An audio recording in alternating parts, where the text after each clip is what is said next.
యోనా గ్రంథం 1వ అధ్యాయం 6వ వాక్యాన్ని చదువుకుందాము. అతని యొద్దకు వచ్చి ఓయి నిద్రపోత నీకేమి వచ్చినది? నీకేం వచ్చింది? లేచి నీ దేవుని ప్రార్థించుము. లేచి నీ దేవునికి ప్రార్థన చేయము. మనము చావకుండా ఆ దేవుడు మన యందు కనికరించునేమో. గట్టిగా చప్పలు కొడదామా? హుషారుగా చప్పలు కొట్ట. నింతేనా? మన యందు కనికరం ఉంచబోతున్నాడు ఆయన.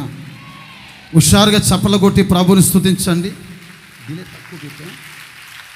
హుషారుగా చప్పలు కొట్టండి, ప్రభుని స్తుతించండి. యేసయ్య మన జీవితంలో మనం చావకుండా ఉండినట్లు ఆయన మన ప్రార్థన ఆలకించి మన పైన కనికరము చూపును కాక. అందరూ సరామని చెప్తామండి. ఓ చక్కటి విషయం ఇక్కడ రాయబడి ఉంది. వాడ నాయకుడు యోనా అనే ఒక దైవజనుడి దగ్గరకు వచ్చి ఈ మాట చెప్తున్నాడండి. వాళ్ళ జీవితంలో వారు చేసిన పాపం, నినివే పట్టణస్థుల యొక్క చేసిన పాపం ఆకాశానికి అంటుకునేంత భయంకరమైనటువంటి గొప్ప పాపముగా మార్చబడింది. దేవుడు చూశాడు, ఈ పట్టణం యొక్క పాపం పెరిగిపోయింది. ఈ పట్టణస్థుల్ని మనస్సు మార్చుకుంటే నేను వాళ్ళని క్షమిస్తాను. ఒకవేళ నేను దైవ సేవకుని పంపించినా, ఒకవేళ మనస్సు మార్చుకోకుండా ఒకవేళ అలాగే ఉంటే ఈ పట్టణస్థులకి జరుగుతున్న దుర్గతి, పురోగతి, వాళ్ళ జీవితంలో జరుగుతున్న అపాయం, వాళ్ళ జీవితాల్లో కలుగుతున్న కన్నీళ్ళు, వీటిలన్నిటిని వాళ్ళు చూసి చాలా కన్నీల మంచులోనికి వాళ్ళు వెళ్ళిపోతారు. కనుక ఆ పట్టణస్థుల యొక్క పరిస్థితి నేను ఎరిగాను.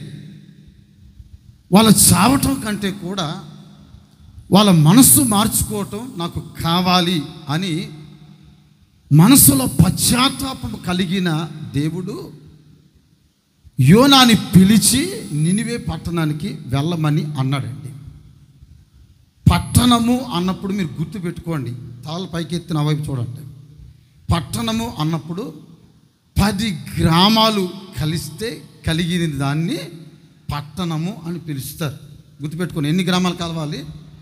10 కంటే తక్కువ ఉండకూడదు, 10 కంటే ఎక్కువ ఉన్నా పర్వాలేదు. అర్థమవుతుందా? 10 గ్రామాలు కలిసిన దాన్ని బైబిల్ చెప్తున్న మాట. అది కలిసిన గ్రామాలు, 10 గ్రామాలు కలిసిన ఒక పట్టణం. అది ఇంచుమించుగా ఆ పట్టణంలో 120,000 మంది అండి. అంటే దాని అర్థం ఏంటంటే 1,20,000 మంది ఉన్నట్లుగా రాయబడి ఉంది బైబిల్లో. ఆ 1,20,000 మంది వాళ్ళు చావటము, దేవుని ఉగ్రత పాలవ్వటము, దేవుని మనస్సులో చాలా బాధ అనిపించింది. దేవుడు ఒక దైవజనుడిని లేపి ఆ దైవజనుడిని యోనా అనే దైవజనుడిని పంపించాడు. యోనా అనే మాటకు అర్థం ఏంటంటే కన్నీరు కారుస్తున్న ఒక గువ్వ లాంటి వాడు, లేక పావురపు మనస్సు కలిగిన వాడు అని అర్థం. వినాలి, గువ్వ లేక చెప్పండి పావురపు మనస్సు కలిగిన వాడు అని అర్థం యోనా అనే మాటకి. అలాంటి ఆ ప్రజలు మా జీవితంలో చేసిన కీడు దేవునికి తెలియదా? అసలు అలాంటి వారికి నేను పోయి స్వార్థ చెప్పటం ఏంటి? అలాంటి మనుషులకి నేను పోయి మారు మనసు గురించి ప్రకటించడం ఏంటి? వాళ్ళు మాకు ఎంత కీడు చేశారు. అలాంటి వాళ్ళు రక్షణలోనికి రావటం కాదు, వాళ్ళు నరకాగ్నికి వెళ్ళిపోవాలి, వాళ్ళు శపించబడిపోవాలి. అలాంటి వారికి నేను సువార్త చెప్పను, మాకు చేసిన కీడేంటో మాకు బాగా తెలుసు అని యోనా తన మనసులో అలా అనుకొని, దేశభక్తి కలిగిన వాడు కదా, తన పట్టణము, తన ప్రజలు, తన జాతి మీద చాలా మమకారం కలిగిన వాడు కదా, ఆ పట్టణస్థులకి నేను సువార్త చెప్పటం ఏంటి అని తన మనసులో దేవుడు చెప్పిన మాటను వినకుండా అతను బయలుదేరి తర్షీషు పట్టణానికి వెళ్ళటానికి అతను ప్రయాణం మొదలుపెట్టాడండి. వినండి, ఒక వాడరేవుకు వచ్చాడు, ఆ స్థలాన్ని కూర్చున్నాడు. నినివే పట్టణానికి వెళ్ళాలా, దేవుడు చెప్పింది చేసేదానికి మనసు రావట్లేదు, దేవుడు చెప్పిన ఆ మాట వినటానికి ఆలోచన రావట్లా, ఏం చేయాలో అర్థం కాలేదు. ఏమండి, షిప్ యార్డ్లోకి వచ్చి కూర్చున్నాడు. అట్లాగా ఏ షిప్ వస్తే ఆ షిప్ని ఎక్కేద్దాం, ఏ పడవ వస్తే, ఏ వాడ వస్తే ఆ వాడ ఎక్కేద్దాం అని. అదే సమయంలో తర్షీషు వాడ ఒకటి వస్తుంది. తర్షీషు వాడ ఎప్పుడంటే అప్పుడు ఆ ప్రాంతానికి రాదు. అరేబియా సముద్రం గుండా ప్రయాణం చేసి ఇంచుమించుగా 4-5 ఖండాల్ని దర్శించుకుంటూ వెళ్ళే వాడ తర్షీషు వాడలు. బైబిల్ చరిత్రలో రాస్తున్న మాట ఏంటంటే అవి యెరూషలేముకి రావటానికి 3 నెలలు పడతాయంట. ఎన్ని నెలలండి? 3 నెలలు. 3 నెలలకు ఒక్కసారి తర్షీషు వాడలు యెరూషలేము దగ్గరికి వస్తాయి. అవి ఎందుకు వస్తాయి? అవి సొలొమోను యొక్క వాడలు కనుక. సొలొమోనుకి వెండి బంగారాలు, ఏనుగు దంతాలు, కోతులు, నెమళ్ళు ఇవన్నీ కూడా అనేక దేశాల గుండా ఏమండి సొలొమోనుకి ఆ దేవాలయం కట్టేదానికి అవసరమైన వస్తువులన్నింటినీ కూడా సమకూర్చి తీసుకురావటానికి ఈ తర్షీషు వాడలు 3 నెలలకు ఒక్కసారి బయలుదేరి వస్తాయండి. అట్లాగా వచ్చిన ఒక వాడను చూశాడు. ఒరే, ఈ వాడ ఎప్పుడు నేను చూడలేదు, చాలా అంతస్తులుగా ఉంది ఇది, ఈ వాడ ఎక్కి నేను వెళ్ళిపోదాము అని చెప్పి అతడు తర్షీషు వాడ ఎక్కటానికి అతనికి టిక్కెట్లు దొరకలా. వినాలి, టిక్కెట్లు దొరకలా. కేవు ఇచ్చి షిప్లోకి వెళ్ళిపోయాడు. అతను బర్త్ ఎక్కడొచ్చిందంటే వాడ యొక్క అడుగు భాగంలో అతను బర్త్ వచ్చింది. అక్కడ వచ్చింది తనకు సీటు. శుభ్రంగా వెళ్ళిపోయాడు. ఇక దేవుడితో నాకు పని లేదనుకున్నాడు. ఆ స్థలంలోకి వెళ్ళి ఏమండి శుభ్రంగా దుప్పడు కప్పుకున్నాడు, పడుకున్నాడు. ఇక వాడ బయలుదేరి వెళ్తుంది. భయంకరమైనటువంటి ఒక తుఫాను, విచ్చలవిడిగా గాలి, అలల చేత కొట్టబడుతుంది. పరిస్థితి ఏమైపోతుందో అర్థం కాదు. వాడ నాయకులు చూస్తే గడగడలాడిపోతున్నారు. వాడలో ఉంటున్న మనుషులందరూ ఇదేంటింది, ఇది వర్షాకాలం కాదు, అట్లాగని వర్షాలకి సంబంధించిన వాతావరణం కూడా చెప్పండి కాదు. ఇలాంటి పరిస్థితుల మధ్యలో ఈ వాడలో ఉన్నట్లుగా ఉండి ఈ యొక్క సముద్రం మధ్యలో ఇలాంటి తుఫాను రావటం ఏంటి? ఆలోచన చేస్తున్నారు. నెట్వర్క్ లేదు, ఆకాశవాణికి తెలుసుకోవటానికి లేదు, ఋతుపవనాల విషయాలు అంతకంటే లేవు, మనుషుల యొక్క జాడలు లేవు, ఆకాశం నుంచి సమాచారాలు వచ్చే కేంద్రాలు కానీ దానికి సంబంధించినటువంటి పరికరాలు కానీ పనికి రావట్లేదు. ఇలాంటి పరిస్థితుల మధ్యలో ఏం చేయాలో అర్థం కాక ఈ వాడ చాలా బరువైంది. దీనికి 3 సంవత్సరాలకు సంబంధించిన లగేజ్ దీంట్లో ఉంది, విస్తారమైన సరుకులు ఉన్నాయి కనుక ఈ సరుకులన్నీ కూడా సముద్రంలోకి పారవేసి ఈ వాడని చులకన చేద్దాం, లేక తేలికి చేద్దాం అని అనుకున్నారు. వాడలో ఉంటున్న సరుకులన్నీ పాడేస్తున్నారు కొంతమంది. మరి కొంతమంది ఎవరి సీట్లలో వాళ్ళు ఉన్న వాళ్ళు లేచి గగ్గోలు పెడుతున్నారు. ఇంకేముంది, వాడ బ్రద్దలైపోయేటట్లుంది. తల్లి జాడ పిల్లకుండదు, పిల్ల జాడ తల్లికి ఉండదు. ఇలాంటి పరిస్థితుల మధ్యలో గుండె గుప్పెట్లో పెట్టుకొని కేకలు వేయటం మొదలు పెడుతున్నారు, అరుస్తున్నారు, కేకలు వేస్తున్నారు. వాడ నాయకుడు వాడ నడిపే విషయాన్ని విడిచిపెట్టి ప్రతి కంపార్ట్మెంట్లోకి లేక ప్రతి బర్త్లోకి వచ్చి అందరూ లేపి చెప్తూ వస్తున్నాడు, ఇదిగా ఇక వాడ బ్రద్దలైపోయే పరిస్థితికి వచ్చేసింది. మా మట్టుకు మేము పారాషూట్లు మా దగ్గర ఉన్నాయి, చిన్న చిన్న బోట్లు మా దగ్గర ఉన్నాయి, ఎట్లాగట్లా మేము వీధుకుని బయటకు వచ్చేస్తాం. కానీ మీరు చస్తారు, నిశ్చయంగా చస్తారు. మీరు రక్షించబడటానికి, మీరు కాపాడబడటానికి మీ దేవుళ్ళకి మీ దేవతలకి ప్రార్థన చేసుకోనండి అని అందరికీ చెప్తూ వస్తున్నాడండి.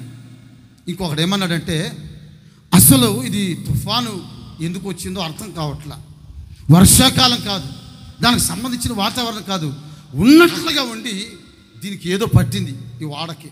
ఇంకొకడు ఏమన్నాడంటే టిక్కెట్లన్నీ కరప్షన్ చేసి అవన్నీ కూడా చిన్న డబ్బాలు వేసి అసలు ఈ కీడు ఎవరి మీదకి వచ్చిందో మనం తెలుసుకుందాం అని చెప్పి ఆ టిక్కెట్లన్నీ కరప్షన్ చేసి ఏవండి ఒక డబ్బాలు వేసి అన్నీ ఊపి బయటికి తీయాలనుకుంటున్నారు. ఈ లోపు ఒక టిక్కెట్ తక్కువ వచ్చింది. ఒరే మనము ఇందులో 300 మంది పైన ఎక్కించాం కదా, ఇందులో ఒకరు తక్కువ అయ్యాడు, ఎక్కడున్నాడు వీడని ఎతకటం మొదలుపెట్టాడు. ఇంకేముందండి అన్నీ ఎతుక్కుంటూ వస్తుంటే మనోడు గుర్రకలో ఉన్నాడండి. మనోడు ఎక్కడున్నాడు చెప్పండి? గుర్రక వచ్చి ఆ వాడ నాయకుడు ఉన్నాడు కదా, ఓయే నిద్రపోతా లేచి పైకిలే, పరిస్థితి నీకు ఇంకా తెలియలేదా? నీ పరిస్థితి ఏంటో తెలియదా? లేచి నీ దేవుడికి ప్రార్థన చేసుకో, నీ దేవుని సన్నిధిలో మోకరించి ప్రార్థన చేసుకో. ఒకవేళ మరణం వస్తుంది లేక సాగు వస్తుంది, నీ ప్రార్థన ఆలకించి దేవుడు ఒకవేళ మనల్ని క్షమించి మనల్ని కనికరిస్తాడేమో. చప్పలగొడదాం కొంచెం గట్టిగా. మనల్ని కనికరిస్తాడేమో, సావకుండా ఈ అపాయాల మధ్యలో మనల్ని కాపాడబడేటట్లుగా ఆయన కనికరిస్తాడు. లేచి నీ దేవునికి ప్రార్థన చేయి, నీ దేవునికి ప్రార్థన చేసుకో. లే పైకి లే, నిద్రపోతా. ఎంతకాలం నిద్రిస్తూ ఉంటావు? ఎంతకాలం నిద్ర మత్తులో పడి ఉంటావు? ఎంతకాలం స్వామర్థనం కలిగి ఉంటావు? పైకి లే, నువ్వు చావకుండా బ్రతుకున్నట్లుగా లేచి నీ దేవునికి ప్రార్థన చేయి. ఆయన నీ ప్రార్థనలు ఆలకించి నీ పైన కనికరం ఉంచును కాక. అందరి విశ్వాసంతో చప్పలు కొడదామండి, గట్టిగా చప్పలు కొడదాం. చేతులు పైకి దోస్తారా చెప్పండి హల్లెలూయా. చెప్పాలి కొంచెం గట్టిగా హల్లెలూయా అని. బ్లాక్ టికెట్ తీసుకున్నాను. ఇలా ఈ బయటికి పరిస్థితులు అంతా బాగాలేదు, ఇట్లాగే ముందు టికెట్ తీసుకో. ఆ టికెట్ తీసుకొని ఏమండి ఇది ఎవరిని బట్టి కీడు వచ్చిందో తెలుసుకుందామని చెప్పి దాన్ని టికెట్ బాక్సులు మొత్తం అన్నీ కలిపి టికెట్లను వేసి సీట్లు వేసి బయటికి తీస్తే తిన్నగా ఈ సోమరోడు మీదకి వచ్చింది, నిద్రపోతాడు మీదకి. వెంటనే వచ్చారు, ఎవరు నువ్వు అసలు? నువ్వు ఎక్కడి నుంచి వచ్చావు? నీ దేశం ఏంటి? నువ్వు చేసే వ్యాపారం ఏంటి? నీ వ్యాపారం ఏంటి? వినాలన్నమాట. నీ వ్యాపారం ఏంటి? నువ్వు ఎక్కడి నుంచి వచ్చావు? నీ దేశం ఏంటి? నీ జనం ఏంటి? మళ్ళా చదవండి ఒకసారి ఆ మాటని. అప్పుడు ఓడ నాయకుడు అతని యొద్దకు వచ్చి ఓయి నిద్రపోతా, నీకేమి వచ్చినది? లేచి నీ దేవుని ప్రార్థించుము. 9వ వాక్యం 8వ వాక్యం. కాబట్టి వారు అతను చూచి ఎవరిని బట్టి కీడు మాకు సంభవించెను? నీ వ్యాపారం ఏమిటో? నీ వ్యాపారం ఏంటి? నీవెక్కడి నుండి వచ్చితివో? నీవెక్కడి నుంచి వచ్చావు? నీ దేశమేదో? నీ దేశం ఏంటి? నీ జనమేదో? నీ జనమేది? ఈ సంగతి అంతా మాకు తెలియపరచమని అనగా అతడు యోనా వారితో ఇట్లా నేను హెబ్రీయుడును. చెప్పలకూడదాం కొంచెం గట్టిగా, అందరూ హుషారుగా చెప్పలకూడదు. నేను ఎవరు? నేను హెబ్రీయుడను. నెక్స్ట్ వారంలో చెప్తాను హెబ్రీయుడు ఎవరు అనే విషయం. చాలా చక్కటి విషయాలు రాస్తున్నాయి హెబ్రీయుడు గురించి, చాలా బాగుంటాయి, అద్భుతమైన విషయాలు. చేతులు పైకి తెస్తారు, నిండుగలలే చెప్తా. 2 చేతులు పైకి చెప్పండి ఒకసారి, మరోసారి చెప్పండి హల్లెలూయా. నేను హెబ్రీయుడను. వాడ నాయకుడు అడుగుతున్నాడు కదా, ఏమని అడుగుతున్నాడంటే మొదటి విషయం చెప్తున్నాను. నీ వ్యాపారం ఏంటి? ఎవరి బిజినెస్? నీ బిజినెస్ ఏంటి? నువ్వు చేస్తున్న బిజినెస్ కావాలి. ఎవరంటే వారు ఈ వాడలోనికి ప్రవేశించలేరు. సర్వసాధారణమైన వ్యక్తులు ప్రవేశించే స్థలము కాదు. ఈ వాడలో ఎక్కాలంటే బిజినెస్ మ్యాన్ లేక వ్యాపారానికి సంబంధించిన వ్యాపారవేత్తలు మాత్రమే దీంట్లో ప్రయాణం చేస్తారు. నీవు సర్వసాధారణమైన మనిషివి కదా. ఇందులోనికి రావాలంటే వ్యాపారం చేయబడాలి. వాడలోకి వచ్చే ప్రతి వాడికి వ్యాపారం కావాలి. నా ప్రియ సహోదరులారా, ఈ వాడకి ఒక అపాయం జరగబోతోంది, ఒక కష్టం జరగబోతోంది, ఒక విపత్తు వాడకి జరగబోతుంది. ఈ వాడలో పుట్టిన నిన్ను దేవుడు డీటెయిల్స్ అడుగుతున్నాడు, నీ యొక్క వెరిఫికేషన్ అంతా అడుగుతున్నాడు, నీ యొక్క ఆధార్ కార్డు యొక్క పరిస్థితులు అడుగుతున్నాడు, నీ ఆత్మీయ ఏమండి విశిష్టతలు అడుగుతున్నాడు. నీ ఆత్మీయ స్థితిలో ఎలా ఉన్నావు?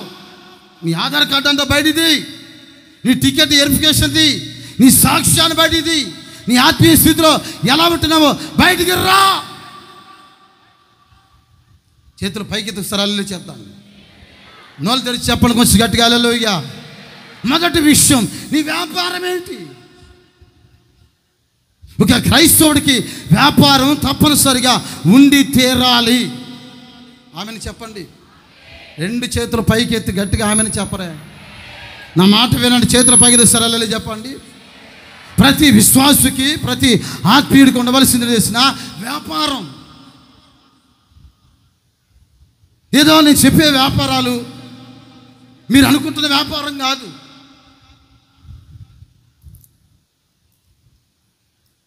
ఒక ఆత్మ సంబంధమైన ఒక వ్యాపారం మనం కలిగి ఉండాలి. యోనాని అడుగుతున్న ప్రశ్న జాగ్రత్తగా వినండి, నీ వ్యాపారం ఏంటి? దానికి ఏం చెప్పుకుంటాడు సమాధానం?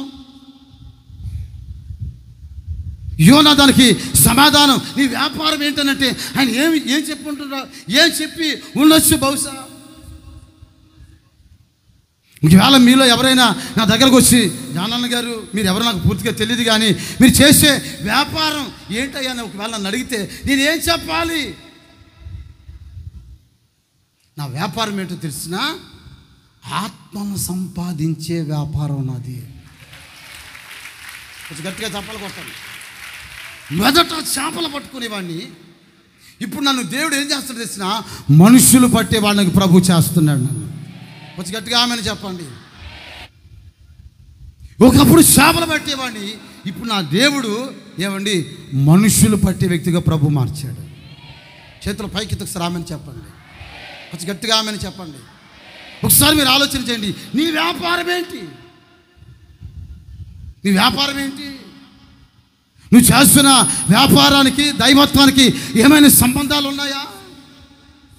యోనాని ప్రశ్నిస్తున్నాడు ఒక వ్యక్తి, నీ వ్యాపారం ఏంటి? అప్పుడు యోనా ఏం సమాధానం చెప్పుంటాడు? ఎలాంటి సమాధానం ఆ దైవజనుడు నోట నుంచి వచ్చుంటో తెలిసిన, అయ్యా నా వ్యాపారం ఏంటంటే మనుషుల్ని సంపాదించే ఒక వ్యాపారం, ఒక పట్టణాన్ని రక్షించే వ్యాపారం, పట్టణంలో ఉంటున్న ప్రజల్ని మారు మనసు వైపు నడిపించి జీవము కలిగిన దేవుని తట్టు త్రిప్పే ఒక వ్యాపారం నా వ్యాపారం. ఇలాంటి వ్యాపారాన్ని చేస్తున్నానయ్యా. మరి ఆ వ్యాపారం చేసుకునేవాడివి ఈ వాడలో ఎందుకు ఎక్కావు? ఒకసారి మీరు ఆలోచన చేయండి. ఈ వాడలోనికి దేవుడు తీసుకుని వచ్చాడు కదా, ఈరోజు నీ వ్యాపారం ఏంటి? ఎలాంటి వ్యాపారం చేస్తున్నావు? నీవు ఏ స్థలంలో కూర్చున్నా నీ వ్యాపారం ఒక అద్భుతమైన వ్యాపారంగా మార్చబడాలి. చేతుల పైకెత్తి నిండుకు సరళే చెప్దామండి, కొంచెం గట్టిగా చెప్దామండి. యేసు ప్రభు వెళ్ళిపోతూ ఒక 10 మంది దాసుల్ని పిలిచాడంట. వినాలి, మీకు రిఫరెన్స్ ఇచ్చేంత సమయం లేదు, 1 అవర్ చెప్తాను వినండి అంతే. అడుగు, నీ వ్యాపారం ఏంటని అడగను. మన వ్యాపారం చికెన్ వ్యాపారమా, నూడిల్స్ వ్యాపారమా, అప్పడాల వ్యాపారమా, ఒడియాల వ్యాపారమా, చీరల వ్యాపారమా,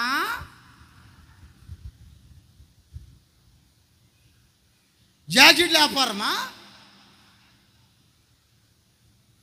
ఇప్పుడు కొంచెం వ్యాపారంలో పడేసరికి కొంతమందికి కనివిని తెలియదు. నాకు తెలిసిన ఒక వ్యాపారం ఉంది. ఈ వ్యాపారం చేసేవాడు జీవితంలో తిరిగి లేనంత ఆశీర్వాదంలోకి వెళ్ళబోతున్నాడు. యేసు ప్రభు పిలిచాడు 10 మందిని, ఒక్కొక్కడికి ఒక్కొక్క ధ్యానారం ఇచ్చాడని రాస్తుంది. బైబిల్ అలాగే రాస్తుంది. ఒక్కొక్కడికి ఏమిచ్చాడండి? ఒక్కొక్క ధ్యానారం ఇచ్చాడు. వాళ్ళతో చెప్పాడు కదా, ఇదిగో ఈ 10,000 రూపాయలు నీకు ఇస్తున్నాను. చాలా బాధతో వస్తే ఒక 10,000 రూపాయలు చేతికి ఇచ్చారు. అమ్మా, ఇంతకంటే నేను ఇవ్వను, దైవ సేవకుడిని. మరలా నేను అడిగినప్పుడు ఈ 10,000 రూపాయలు నాకు ఇచ్చేసే, ఇది దేవుని సొమ్ము. చాలా కష్టంలో చాలా ఇబ్బంది పడుతుంటే పిల్లలను కూడా పోషించుకోలేని ఒక స్థితిలో ఉంటే ఒక 10,000 రూపాయలు యేసు ప్రభు ఇచ్చాడు. ఆ 10 మందికి ఇచ్చాడు. ఇచ్చిన తర్వాత ఆయన దేశాంతరం పోయాడు అని రాస్తుంది. గొప్పవాడు కదా, కోటీశ్వరుడు కదా, ఉన్నతమైన స్థితిలో ఉన్నవాడు కదా, ఆయన దేశాంతరం వెళ్ళిపోయాడు.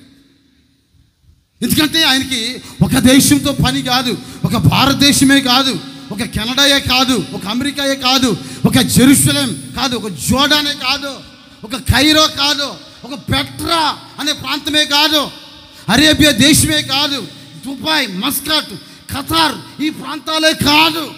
ఆయనకి ప్రపంచ దేశాలలో మనం ఆరాధిస్తున్న దేవునికి గొప్ప బిజినెస్ ఉందండి ఆయనకి. ఆమెను చెప్పండి, కొంచెం గట్టిగా చేతులు పైకి తామని చెప్పండి. దేశాంతరం వెళ్ళిపోయాడు. దేశాలకి ఆయన సంచరించి ఒక రోజున మరలా తిరిగి వస్తున్నాను, వచ్చినప్పుడు నా డబ్బులు నాకు అడుగుతాను. మీరు సంపాదించుకున్నది నేను అడగను కానీ, మీరు పోగు చేసుకున్నది అడగను కానీ, మీ స్థితి ఏంటి అన్న సంగతి నేను అడగను కానీ, నేను మీకు 10,000 రూపాయలు ఇచ్చాను కదా, నా 10,000 నాకు ఇమ్మని అడుగుతాను. అట్లాగేనండి. ఒక్కొక్కరు తీసుకున్నారు. కొందరు జీవితాల్లో ఆ 10,000 దుర్వ్యాపారాలకు వాడారు. కొందరు ఏమండి వాళ్ళకి ఇచ్చిన ఆ 10,000 రూపాయలు నష్టానికి పాడు చేసుకున్నారు. మరి కొంతమంది ఆ ఇచ్చిన 10,000 రూపాయలు వారి జీవితంలో లెక్క అప్పగించాలి. అయ్యో, నా యజమానుడు వస్తున్నాడు కదా, నేను మరలా తిరిగి ఇవ్వాలని ఆ పరిస్థితి కాకుండా వాళ్ళు ఏం చేయాలో అర్థం కాక, నా ప్రియ సహోదరుల, లెక్క అప్పగించలేని అపనమ్మకస్తులుగా మార్చబడ్డారు. అదే సమయంలో ఒకడు మాత్రం వచ్చాడు. అందరినీ పిలిచాడు కానీ ఎవరి దగ్గర రాలా. ఒక వ్యక్తి మాత్రం వచ్చాడు.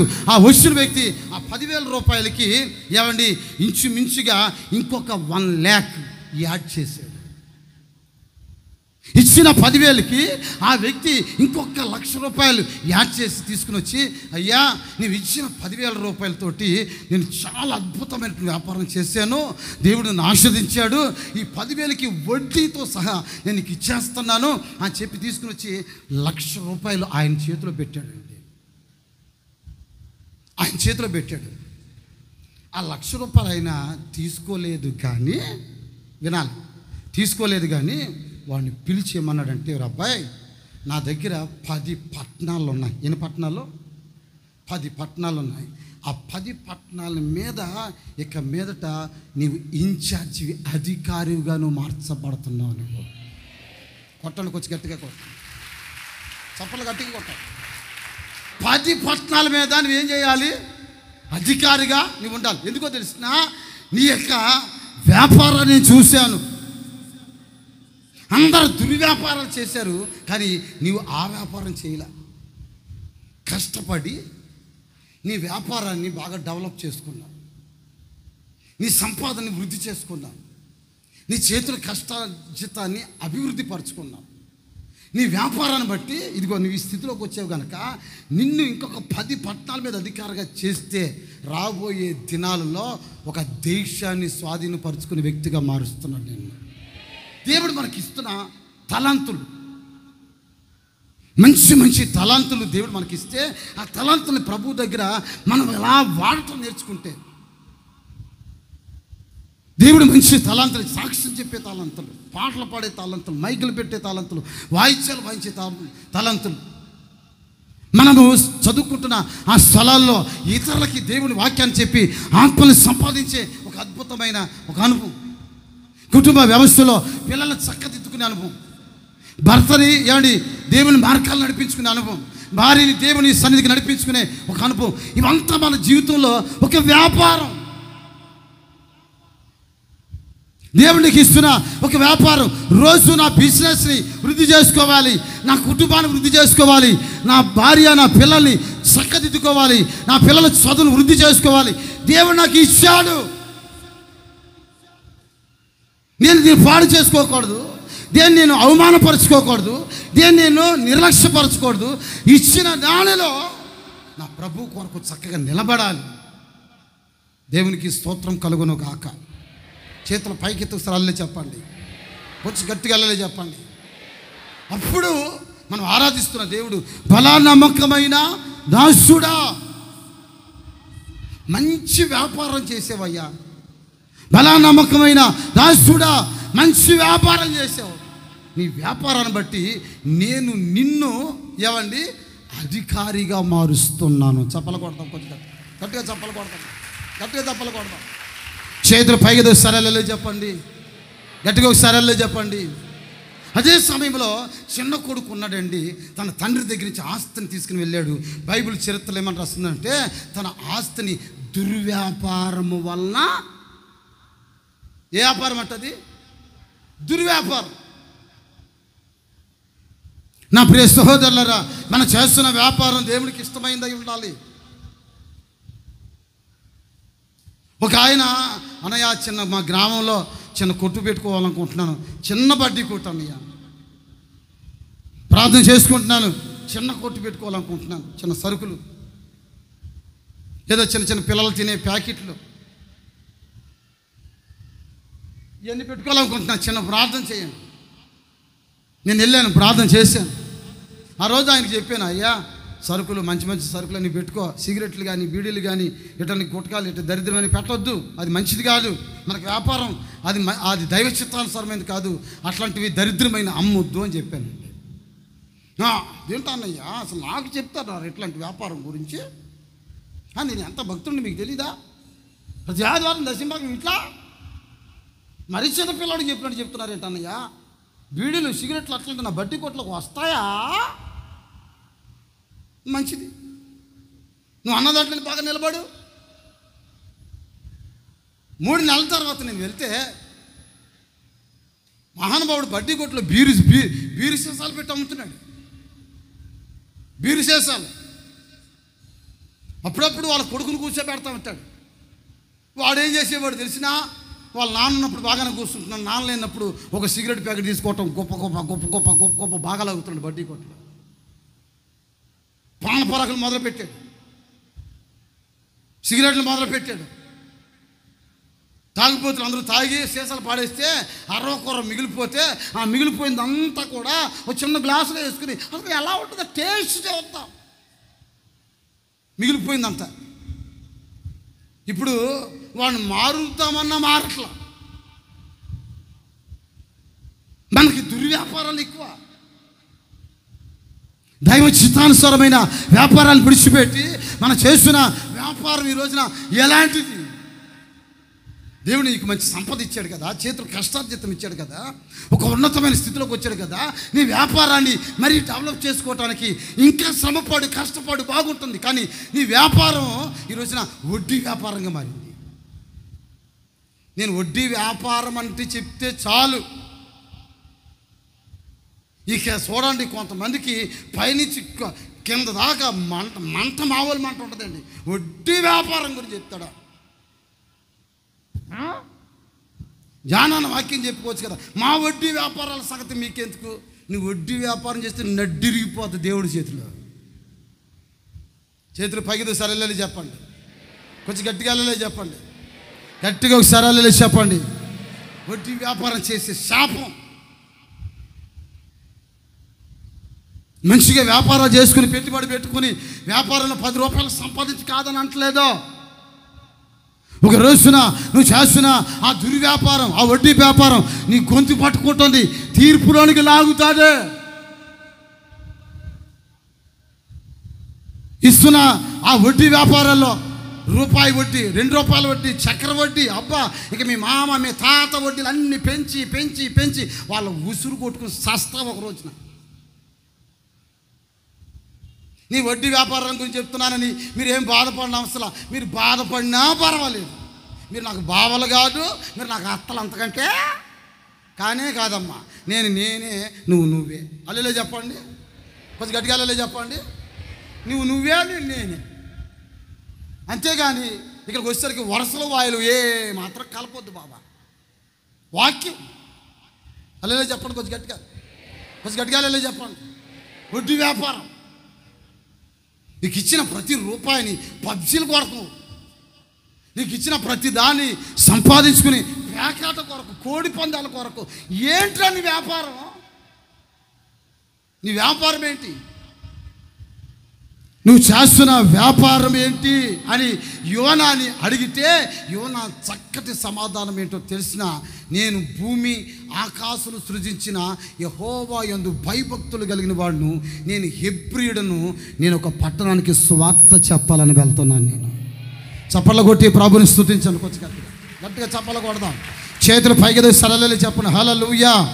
చెప్పాలి కొంచెం గట్టిగా హల్లెలూయా. ఇర్మియా గ్రంథం 11వ అధ్యాయం 15వ వాక్యంలో ఒక చక్కటి మాట రాస్తుంది. ఇర్మియా గ్రంథం 11వ అధ్యాయం 15వ వాక్యం చదువుకుందా చూడండి. అక్కడ రాసిన మాట, దుర్వ్యాపారం జరిగించిన నా ప్రియురాలికి నా మందిరంతో పని ఏంటి? ఇక చాలు, అసలు నా మందిరంతో నీకేం పని? నువ్వు చేసేది దుర్వ్యాపారం కదా. విన్నాను నేను చెప్పే మాట, దుర్వ్యాపారం చేస్తున్నావు కదా, నా మందిరంతో నీకేం పని? నా సన్నిధికి వచ్చేవాడికి దుర్వ్యాపారాలు విడిచిపెట్టాలి. నీ వ్యాపారం ఏంటి అని అడిగితే నీ వ్యాపారంలో దైవ సంబంధమైన విషయాలు చెప్పగలగాలి. నీవు చేతులు పైకి స్థలాల్లో చెప్తా. నేను ఆత్మను రక్షిస్తున్నాను, ఆత్మల కొరకు ప్రార్థన చేస్తున్నాను. నాకు ఇచ్చిన దాంట్లో నమ్మకస్తున్నాయి, నేను నిలబడుతున్నాను. దేవుడు నాకు ఇస్తున్న దశంభాగం విషయంలో, నేను చేస్తున్న వ్యాపారంలో, నా చేతుల కష్టార్జితంలో దేవుని ఎడల పరిశుద్ధంగా, నీతిగా, యథార్థంగా నడిపించబడుతున్నానని ఒక సాక్ష్యం నీ గురించి ఏమండి నీ నోట నుంచి బయటకు రావాలండి. అలాంటప్పుడే దేవుని సన్నిధికి నీకు దగ్గర సంబంధాలు ఉంటాయి. ఆమెను చెప్దాం, కొంచెం గట్టిగా ఆమెను చెప్దామండి. బైబిల్లో ఇంకొక మాట, తిమోతికి రాసిన 2వ పత్రిక 2వ అధ్యాయం 4వ వాక్యం చూడండి ఒకసారి. ఆ మాటని 2వ అధ్యాయం 4వ వాక్యం, తిమోతికి రాసిన 2వ చాప్టర్. సైనికుడు ఎవడను యుద్ధానికి పోయేటప్పుడు తన దండులో చేర్చుకుని వారిని సంతోషపెట్టవాలని, దండులోని చేర్చుకుని వారిని సంతోషపెట్టాలని ఈ జీవన వ్యాపారంలో.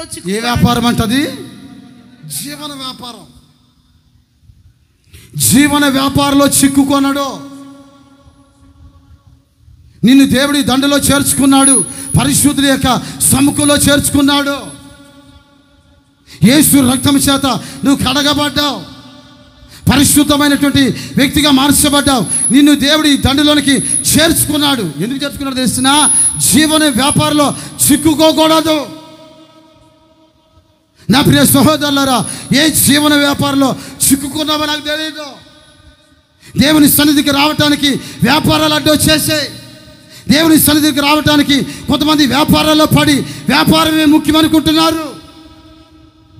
ఆదివారం ఆరాధన లేదు, శనివారం ప్రార్థన లేదు, బుధవారం ఉపవాస ప్రార్థన లేదు, వాగ్దాన సందేశ కూడిక లేదు, దేవుని సంఘానికి దూరం అయిపోయారండి. నా ప్రియ సహోదరులారా, ఏం చేస్తున్నావు? వ్యాపారం. ఏం వ్యాపారం? వ్యాపారం వల్ల కుదరట్లేదండి. వ్యాపారం వల్ల దేవుని సన్నిధికి రాలేకపోతున్నాను. వ్యాపారం ఆదివారం బాగా జరుగుతుంది. ఆదివారం రోజు దేవుని సన్నిధికి రావాలంటే మాకు కష్టమైపోతుంది. చాలా అవకతవకలు పడిపోతూ వస్తున్నాను. ఒకప్పుడు దేవుని సముఖం అంటే ఎలా పరిగెత్తేదానివి, దేవుని సముఖం అంటే ఎలా చేసేదానివి, దేవుని పరిచర్య అంటే ఎలా ముందుకు వచ్చేదానివి. ఈ రోజున జీవన వ్యాపారాల్లో చిక్కుకుంటున్నారేమో.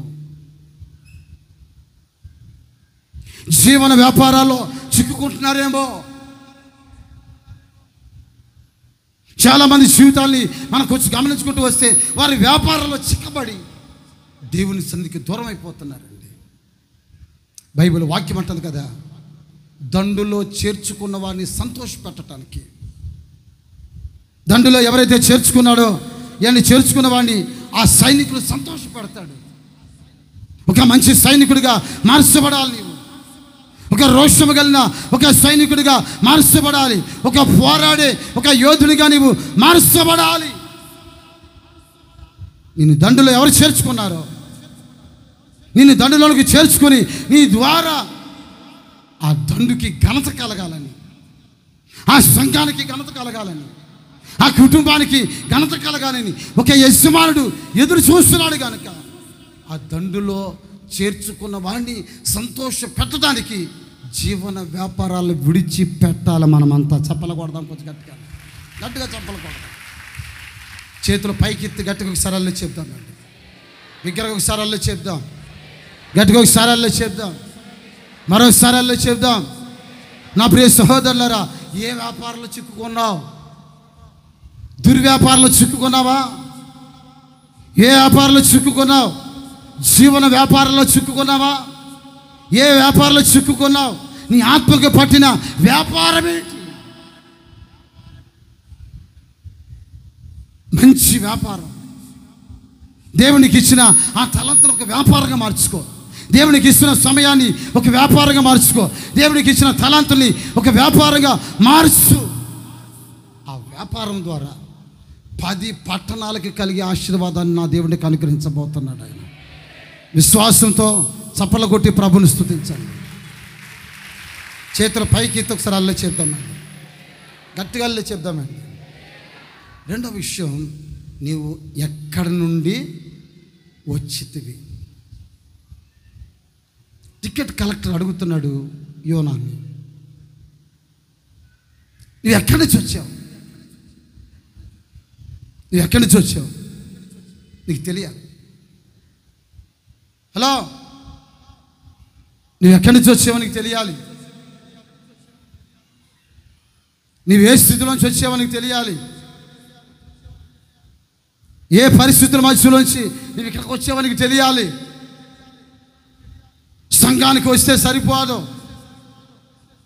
సంఘానికి వస్తున్న దేవుని బిడ్డలారా, నేను ఏ స్థితిలోంచి ఏ స్థితిలోకి వచ్చానో నీకు తెలియాలి.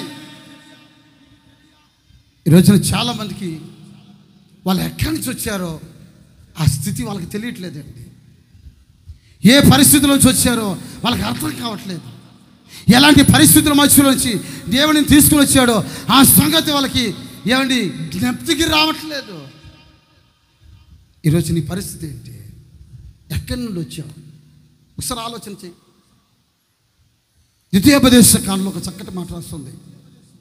8వ అధ్యాయం 11 నుండి 14 వాక్యాలు మనం చదువుకుంటే, నేడు నేను నీకు ఆజ్ఞాపించు ఆయన ఆజ్ఞలను, విధులను, కట్టడలను నీవు అనుసరింపక నీ దేవుడైన యెహోవాను మరచి కడుపారా తిని, నీ దేవుడైన యెహోవాను మరిచి కడుపారా తిని మంచి ఇల్లు కట్టించుకొని వాటిలో నివసింపగా నీ పశువులు నీ గొర్రె మేకలను వృద్ధి అయి నీకు వెండి బంగారములు విస్తరించి నీకు కలిగినదంతా వర్ధిల్లినప్పుడు నీ మనస్సు మదించి, ఆ మాట నోట్ చేసుకోవాలి, నీ మనస్సు మదించి ముదిరి, నీ మనసు ముదిరి దాసుల గృహమైన ఐగుప్తులో నుంచి నిన్ను రప్పించిన నీ దేవుడైన యెహోవాను మరచితివేమో. చూసారండి, నువ్వు ఎక్కడి నుంచి వచ్చావు? దాసుల గృహమైన ఐగుప్తు నుంచి. నీవు వచ్చిన తర్వాత నీ దేవుడు నీకు మంచి ఇల్లు కట్టుకునేటట్లు చేశాడు. వింటున్నారా? వచ్చింది ఎక్కడి నుంచి? దాసుల గృహం నుంచి. అక్కడి నుంచి వచ్చిన తర్వాత మంచి ఇల్లు కట్టుకునేటట్లు చేశాడు. చేతుల పైకి తలేలోయ అని చెప్పండి, అలేలోయ అని చెప్పండి, కొంచెం గట్టిగా అలేలో చెప్పండి. అక్కడ రాసిన మాట, కడుపారా తింటున్నాం. ఇప్పుడు ఎలా తింటున్నాం? కడుపారా తింటున్నాం. ఒకరోజు కాదు, ఒక పూటకి 3-4 సార్లు తింటున్నారు కొంతమంది. 3-4 సార్లు తేపకంత. ఏమండి, కోళ్ళు పారలో బాయిలేరు కోళ్ళు ఎట్ట తింటున్నారో అట్ట తింటున్నారు కొంతమంది. చూడండి, కొంతమంది కడుపారా తింటారు. వాళ్ళ ఇళ్ళలో తినటానికి కష్టం కొంతమందికి. వింటున్నారా? వాళ్ళ ఇళ్ళలో తినటం కష్టం. అందుకని ఎక్కడైనా పెళ్ళిళ్ళు జరిగితే మాత్రం అబ్బో ఏం మేకపో, ఏది పెళ్ళి కొడుక్కి పెళ్ళి కూతురికి గిఫ్ట్లు ఇవ్వాలని కాదు, పెళ్ళి కొడుకు అమ్మో, పెళ్ళి కొడుకు పెళ్ళి కూతురు మన సంఘస్థులు పెళ్ళి గిఫ్ట్లు ఇవ్వటానికి కాదు, కడుపార తిని దేవుడు మీకు ఇచ్చాడు అట్లాగా తినమని, మంచి ఆయుష్నిచ్చాడు. మీకు లోపల ఉంటున్న గ్రైండర్ కూడా బాగానే పనిచేస్తుంది, మిక్సీకి ఉన్నటువంటి బ్లేడ్లు కూడా బాగానే ఉన్నాయి, ఎంత తింటే అంత అరుగుతున్నాయి, మీకు బాగానే ఉందండి. దేవునికి స్తోత్రం కలుగును ఒక అక్క. అందరూ ఒకసారి ఆమెను చెప్పండి, గట్టిగా ఒకసారి ఆమెను చెప్పండి. మంచి ఇల్లు కట్టుకున్నావు, కడుపార తింటున్నావు, పశువులు బాగానే వృద్ధిలోకి వచ్చినాయి, వెండి బంగారాలు కూడా మీకు విస్తరించాయి, అన్నీ బాగా కలిగి వర్ధిల్లి. అప్పుడు మనసు ముదిరిందంట, మనసు మధించిందంట. ఇంకా తెలుగు భాషలో చెప్పాలంటే మనసుకి కొవ్వు పట్టిందంటే అండి. ఏం పట్టింది? కొవ్వు, ఫ్యాట్. డాక్టర్ దగ్గరికి వెళ్తే చెప్తాడు అది ఎంత శాతం ఉందని. దాన్ని కరగాలంటే ఏం చేయాలో కూడా చెప్తాడు ఆయన. అర్థమవుతుందా? ఇవన్నీ చెప్తాడు. ఫ్యాట్ ఎక్కువైపోయింది బాబు, బ్లడ్లో ఎక్కువ, ఏమండి ఈ కొవ్వుకి సంబంధించిన కొవ్వు కణాలు పెరిగిపోయినాయి, ఇలాగే ఉంటే కనుక స్ట్రోక్ వచ్చి చేస్తాం. నా మాట విను, కొవ్వు శాతం అంతా తగ్గించమని అప్పుడు చెప్తాడు. మనసు మదించి, మనసులో ఏమండి ముదిరి, మనసు పాడైపోయి నీ దేవుని మర్చిపోతావేమో. అసలు వచ్చింది ఎక్కడైతే చేసినా, నీవు ఐగుప్తు దేశంలో ఒక దాసుడివి. నువ్వు ఒకప్పుడు నీ బ్రతుకుతున్న బ్రతుకు దాస్యపు బ్రతుకు. ఒకప్పుడు దాసుల గృహంలో ఇటుకలు త్రొక్కేదానివి, ఒకప్పుడు బానిసపు బ్రతుకు బ్రతికేదానివి, ఒకప్పుడు పాపపు ఒడిలో ఉస్సులో పడి నలిగిపోయేదానివి. అయితే నా దేవుడు ఏ బానిసపు బ్రతుకు బ్రతుకుతున్నాడో అక్కడి నుంచి నా దేవుడు నిన్ను విడిపించి మంచి ఇల్లు కట్టుకునేటట్లుగా చేశాడు. చేతుల పైకి దానిలో చెప్దాం, మరొకసారి అలా చెప్దాం. కడుపార తినేటట్లు చేశాడు. కడుపు నిండా తినటమే కాదు నా ప్రియ సహోదరులారా, మేకల మందలు విస్తరించాయి, వెండి బంగారము సంపాదించుకోగలిగావు. ఒక స్థితిలోనికి దేవుడు తీసుకొచ్చాడు. స్థితి మారింది. ఈ రోజున స్థితి మారగానే నువ్వు ఎక్కడి నుండి వచ్చావన్న సంగతి మర్చిపోతున్నావు. జానన్న నువ్వు అడగవచ్చు, అన్నా నువ్వు ఎక్కడి నుంచి వచ్చావని. నా పూర్వస్థితి ఏంటో ఇక్కడ తెలియని వ్యక్తులు ఎవరు లేరు. ఇక్కడ ప్రతి గ్రామాల్లో, ప్రతి స్థలాల్లో నా పూర్వస్థితి చెప్పుకుంటానే వచ్చాను. నేను ఎలా బ్రతికానో తెలుసు, నా కుటుంబ పరిస్థితులు ఏంటో తెలుసు, నేను ఏ రోగం నుంచి రక్షించబడి ఈ రోజున యేసు ప్రభు నమ్ముకుని ఈ స్థితిలోకి వచ్చానో నాకు తెలుసు. నా స్థితిని మర్చిపోలేదు, నా స్థితినే మర్చిపోలేదు. కొంచెం సౌండ్ పెట్టరా. నా స్థితినే మర్చిపోలేదు. ఈ రోజున కొంచెం సంపాదిస్తే చాలు కళ్ళు నెత్తుకొచ్చేస్తాయి. కొందరు సంపాదిస్తే చాలు మెదడు మోకాలకు వచ్చేస్తుంది. కొందరు సంపాదిస్తే చాలు మాటలు నోటితో కాదండి నొసలతో మాట్లాడతారు. కొందరు సంపాదిస్తే చాలు వయ్యారం పెరిగిపోతుంది, మాటలు పెరిగిపోతాయి, మాటలు కాస్త కోటలు దాటేస్తాయి. చేతులతో చేసే పనిని ఈ రోజున కొంతమంది కాళ్ళతో చేస్తారు. ఒకసారి మీరు ఆలోచన చేయండి. స్థితి మారటం ఆలస్యం. దేవుడు చెప్తూ వస్తున్నాడు కదా, ఎక్కడి నుండి వచ్చావు? ఒకప్పుడు నీ పరిస్థితి ఏంటో తెలీదా? ఒకప్పుడు ఎలా బ్రతికావో తెలీదా? ఒకప్పుడు పిల్లలు కూడా పోషించుకోలేక వీళ్ళ దగ్గరికి వెళ్ళి చేతులు చాపి అడక్క తినే ఒక స్థితిలో ఉంటాను నిన్ను ఈ రోజున 10 మందికి పెట్టే స్థాయిలోనికి ప్రభు తీసుకుని వచ్చాడు నిన్ను. ఆయన చేతులు పైకి తెస్తారల్లే చెప్పండి. నీ తలరాత మారింది, నీ దశ మారింది, నీ పరిస్థితులు మార్చబడ్డాయి. దీని అంతటికి గల కారణమేంటో తెలిసిన నీ వచ్చిన ఆ స్థితి మర్చిపోయేటట్లుగా నా ప్రభు నిన్ను చేసి అంతగా నిన్ను ఆశీర్వదించాడండి. ఆమెను చెప్పండి, కొంచెం గట్టిగా ఆమెను చెప్పండి. దావీదు ఉన్నతమైన సింహాసనాన్ని ఎక్కాడు. ఈ స్థితిలోకి వచ్చాడు. సింహాసనం మీద కూర్చున్నవాడు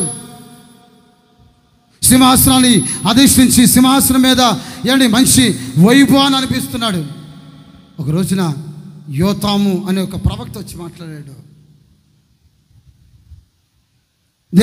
దేవునికి ఒక మందిరాన్ని కట్టాలనుకుంటున్నాను, దేవునికి ఒక నివాస స్థలాన్ని ఏర్పరచాలనుకుంటున్నాను. ఆ మాట అనగానే ప్రవక్త కంగు తిన్నాడండి. దేవుడికి మందిరమా? దేవుడు చెప్పాడు కదా, హస్తకృత్యముల చేత కట్టబడిన దేవాలయంలో నేను నివసించను.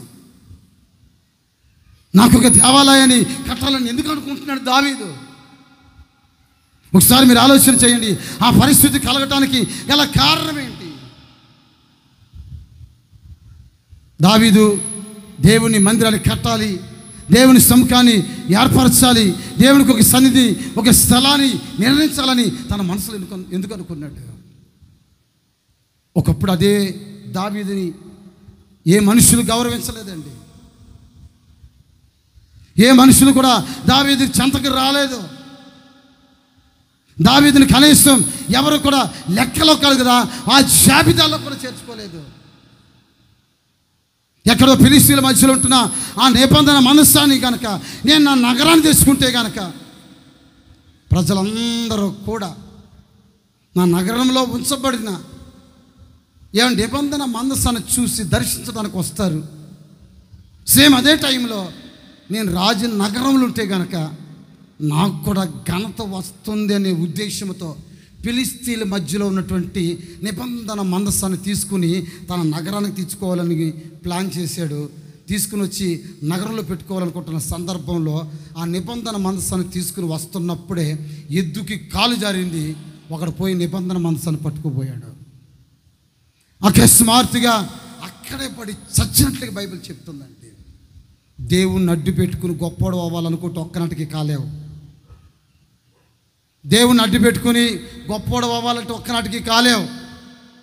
దేవుని చేతిలో వాడబడినప్పుడే గొప్పవాడిగా మార్చబడతావు. నీవు గట్టిగా చప్పట్లు కొట్టి ప్రభుని స్తుతించాలి. గట్టిగా చప్పలు కొట్టాలి. ఆయాసం వస్తుంది, ఆయాసం వస్తుంది. చేతులు పైగదేశారు నిండుగా వెళ్ళి చెప్పండి. మరోసారి వెళ్ళి చెప్పండి. చూడండి, ఒకసారి ఆలోచన చేయండి. దేవుని అడ్డు పెట్టుకోవాలనుకున్నాడు, కుదరలేదు. మరణాన్ని చూశాడు. తన భార్య గొడ్రాలుగా మార్చబడింది. రాజ్యం పరిస్థితి రకరకాలుగా ఉంటున్నప్పుడు యోతాము అనే ప్రవక్త వచ్చి చెప్తున్నాడు కదా, ఏమన్నా తెలిసిన గొర్రెల దొడ్డులో నుంచి ప్రభువు నిన్ను తీశాడు. ఎక్కడి నుంచి? దావీదు, నీ అడ్రస్ ఎక్కడో తెలుసా? ఏ దావీదు, నీ అడ్రస్ ఎక్కడో తెలుసా? ఎక్కడయ్యా? గొర్రెల దొడ్డులో నుంచి వచ్చావు నువ్వు. ఆ మాట అనంగానే దావీదు కళ్ళలోంచి నీళ్ళు తిరిగినాయి. నిజమే, నువ్వు ఏ దొడ్డిలోంచి వచ్చావు నీకు తెలియాలి. ఈరోజు కొందరికి స్థితి మారిపోతే చాలు, వెంటనే కాళ్ళు ఎగరేస్తారండి. కొంచెం కొమ్ములు చేస్తాయి కొంతమందికి. ఏది రాకూడదని అనుకుంటానో ఆ కొమ్ములు వస్తాయి. వచ్చిన తర్వాత వాళ్ళ ఘనతను వాళ్ళే పోగొట్టుకుంటారు. దేవుడు ఒక స్థానానికి ఇచ్చిన తర్వాత ఆ స్థానంలో ప్రభు దగ్గర నిలబడు. నా ప్రభు పరిచర్యలో ఈరోజుకి ఘనంగా చెప్తూనే వస్తున్నాను. నేను గొప్పవాడిని ఏ రోజు చెప్పుకోలేదు. మా తండ్రి మంచి ఆస్తిపరుడని ఏ రోజు నేను చెప్పలేదు. ఒక కోటీశ్వరి కుటుంబంలో నేను పుట్టానని ఏ రోజు చెప్పలేదు. మా కుల పరిస్థితి ఏంటో తెలుసు. మా నాన్న ఎలాంటి పని చేసేవాడో నాకు బాగా తెలుసు. నేటికి అదే పరిస్థితి, నేటికి అదే పరిస్థితి. ఈ రోజున ఒక స్థితి మార్చబడింది. ఈ స్థితి కలగటానికి గల కారణం నా టాలెంట్లు కాదు, నా భక్తి కాదు. ప్రభు చేతిలో పడ్డాను. ప్రభు నన్ను ఒక ఘనమైన ఒక స్థితిలో వాడుకుంటూ వస్తున్నాడు. కానీ స్థితి మర్చిపోలేదు. నేను నా స్థితి ఏంటో నాకు తెలుసు. స్థాయికి మించి వెళ్ళటానికి కూడా నేను ఇష్టపడను. నేను నా స్థాయి నాకు తెలుసు. ఒకసారి ఆలోచన చేయండి. చదువు వలన, డబ్బు వలన, ఘనత వలన 10 మంది నన్ను ప్రేమిస్తున్నారనో, నన్ను గౌరవిస్తున్నారనో నా స్థితిని ఏ రోజు కూడా పెంచుకోవడానికి ఇష్టపడలేదు. 3.5 సంవత్సరాలు బట్టి నేను సేవ చేస్తున్నాను. మీ మధ్యలో ఒక్కరు సాక్ష్యం చెప్పిన, నీ స్థితి మారిన తర్వాత నువ్వు ఇట్లా ఉన్నావు అని ఒక్కరు చెప్పినా కానీ ఈ సేవ కూడా నాకు అవసరం లేదు. నువ్వు ఏ స్థితిలో పిలవబడ్డావో, ఏ స్థితిలోంచి ప్రభుని తీసుకుని వచ్చాడో, నువ్వు ఎక్కడి నుంచి వచ్చావో ఆ సంగతి మర్చిపోవద్దు. యోనా నీ ప్రశ్న అడుగుతున్నాడు, ఎక్కడి నుంచి వచ్చావు, నీ పరిస్థితి ఏంటి, నువ్వు ఎక్కడి నుంచి వచ్చావు, నువ్వు చేస్తున్న వ్యాపారం ఏంటి? నిజమే, నేను ఎక్కడి నుంచి వచ్చాను నాకు తెలుసు. హాగరు ఒక రోజున పరుగులు తీసుకుంటూ వెళ్ళిపోతుంది. బెహర్షెబా అరణ్యానికి వెళ్ళిపోతున్న ఆ సందర్భంలో దేవదూత వచ్చి పలకరించింది. ఏమన్నా తెలిసిన, హాగరు, శారా దాసివైన హాగరు, నీ అడ్రస్ ఏంటి తెలిసిన, నీవు శారా దాసివి. ఒకసారి గుర్తుపట్టాలి, నీవు శారా దాసివి. నువ్వు ఒకప్పుడు శారా చేతి కింద ఉన్నవాడివి. శారా ఏమండి, నీకు ఒక యజమానురాలు, ఆమె చేతి కింద బ్రతుకుతున్న వాడివి. నేను నిన్ను ఆస్వాదించాను. అయితే శారా చేతి కింద ఉండవలసిన వాడివి. కాళ్ళు రెగరేస్తావేంట్రా? స్థితి మారేసరికి, పిల్లలు పుట్టేసరికి ఏమండి, నీ యజమానురాలు నీ దృష్టికి నీచురాల్లా కనబడిందా? ఒకప్పుడు ఐగుప్తు దేశంలోంచి వచ్చిందాను కదా, కొంచెం మోనటలు పెంచి, ఐగుప్తు దేశం నుంచి వచ్చిందాను కదా. ఎలాంటి పరిస్థితుల మధ్యలో అబ్రహాం నేను తీసుకుని వచ్చాడు, ఆ పరిస్థితి నీకు తెలీదా?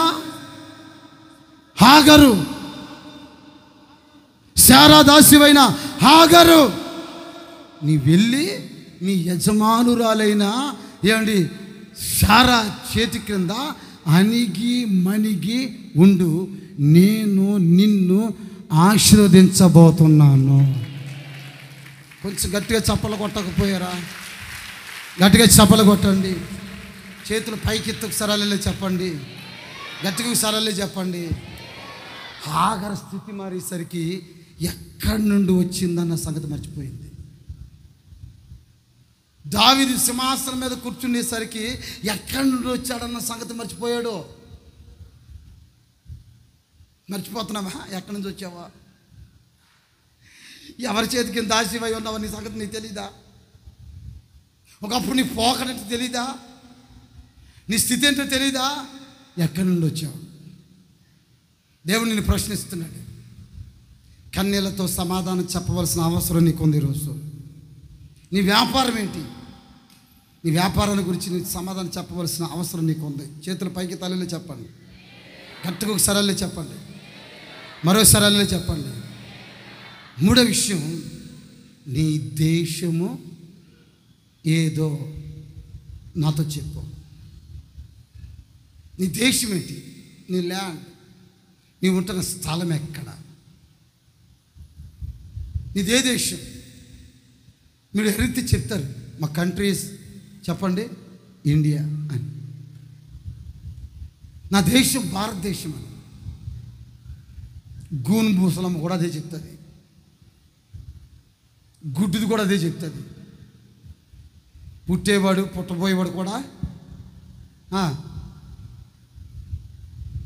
మై ల్యాండ్ ఈస్ ఇండియా అని చెప్తాడు ఎవడైనా.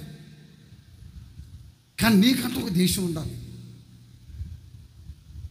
హెబ్రీ పత్రికలో చాలా చక్కటి మాట రాస్తుంది. చూడండి ఒకసారి ఆ మాట. 11వ అధ్యాయం 15-16 వాక్యాలు చదువుకుందాం. వారు ఏ దేశం నుండి వచ్చిరో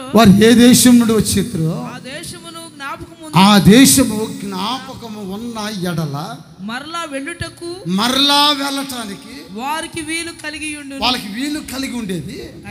అయితే వారు మరీ శ్రేష్టమైన దేశమును, ఆ మాట నోట్ చేసుకోండి, మరీ శ్రేష్టమైన ఆ దేశమునకు అనగా పరలోక సంబంధమైన దేశమును కోరుచున్నారు. కొట్టండి కొంచెం గట్టిగా చప్పట్లో. గట్టిగా చప్పలు కొట్టండి, గట్టిగా చప్పలు కొట్టాలి. వారు ఏ దేశం నుంచి వాళ్ళు వచ్చారో ఆ దేశము గుర్తుండాలి. మీరు ఏ దేశం నుంచి వచ్చారు ఈ స్థలానికి? దేవుడు మిమ్మల్ని పరలోకపు దేశం నుంచి ఈ భూమి మీదకి పంపించాడు. ఇదొక దేశం. ఈ దేశాన్ని గురించి దేవుడు లెక్కలుతూ వస్తున్నాడు. ఈ దేశం మీద ఎలా ఉండాలో తెలిసిన, ఈ దేశం మీద మీరు పరదేశులను యాత్రికులై ఉండాలి. మా స్వదేశం, నేను ఈ దేశంలో బ్రతుకుతాను, ఈ దేశంలో జీవిస్తాను, ఇది నా ల్యాండ్, ఇది నేను ఈ ప్రాంతంలో ఉంటానని అనటానికి వీలు లేదు. ఒక క్రైస్తవుడికి మనసులో ఒక ఉద్యమం రావాలి. ఒక క్రైస్తవుడికి మనసులో ఒక నిరీక్షణ ఉండాలి. అది ఏంటో తెలుస్తున్నా, నాకంటూ ఒక దేశం ఉంది. అది భూ సంబంధమైనది కాదు, పర సంబంధమైన పరలోకపు దేశము. ఆమెను చెప్దాం, గట్టిగా ఆమెను చెప్దామండి, గట్టిగా ఒకసారి ఆమెను చెప్దామండి. నువ్వే దేశం నుంచి వచ్చావు?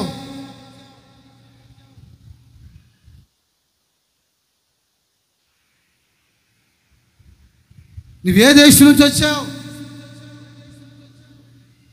నీ దేశం ఏ రోజైనా ఆలోచన చేసావా? నేను ఈ దేశాన్ని విడిచిపెట్టి నేను వచ్చిన దేశానికి వెళ్ళాలని ఆ దేశం నీకు గుర్తుందా?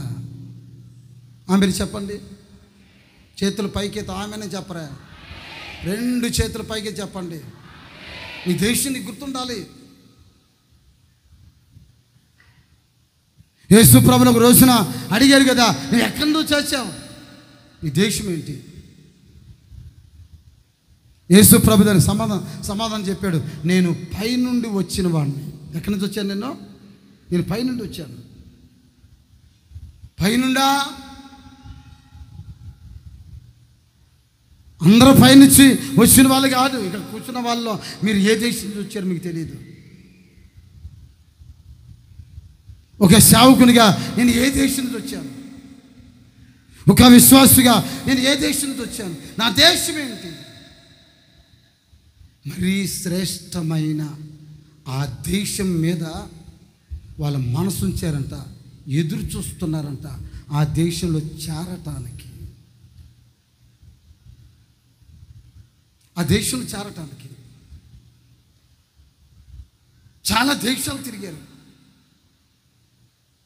కానీ వారి కొరకు ఉంచిన ఆ దేశం వేరు.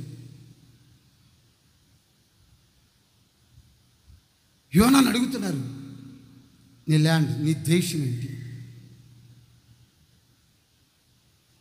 బహుశా యోనా ఇదే మాట చెప్పి ఉండొచ్చు, మిక్కిలి శ్రేష్టమైన దేశం నా దేశం పరలోకం. విశ్వసించిన వాళ్ళందరూ గట్టిగా చప్పల కొడుతూ ప్రభువును స్తుతించాలి. నా దేశం పరలోకం, నా దేశం పరలోకం. ఈ భూమి మీద జీవిస్తున్నప్పుడే నీ బర్త్ కన్ఫర్మ్ అయిపోవాలి, నాది పరలోక దేశము అన్న సంగతి. ఎవరికి వాళ్ళే మీ మాటల వలన దేశాన్ని సంపాదించుకోలేరు.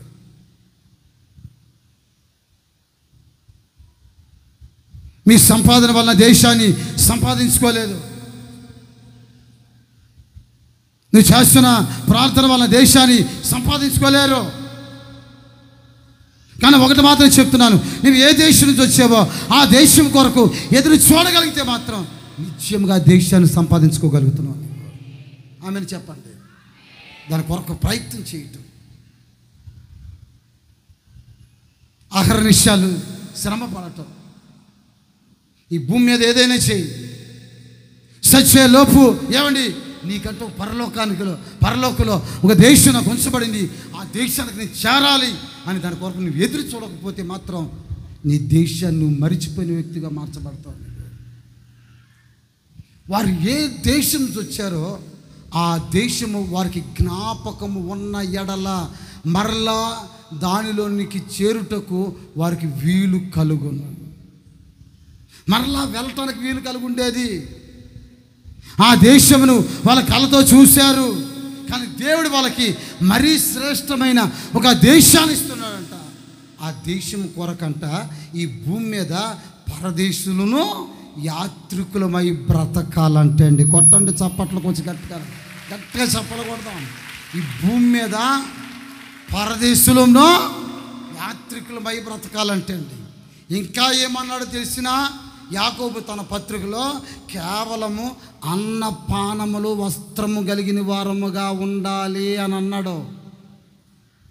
మీరు ఆ మాట అనగానే ఓయమ్మో అన్నం తింటా బట్టలు కట్టుకుంటా ఇంకేమి సంపాదించకూడదంట, ఇదేంటి అయినా ఇట్లాంటి పరలోక రాజ్యం పోవటానికి అన్నపానాలు వస్త్రాలు మాత్రమేనా?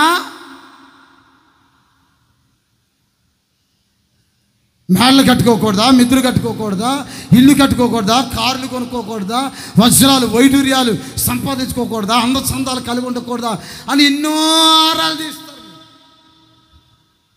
పెళ్లి చేసుకోకూడదా, పిల్లలు కనకూడదా, పొలాలు సంపాదించకూడదా, నాట్లు నాటకూడదా,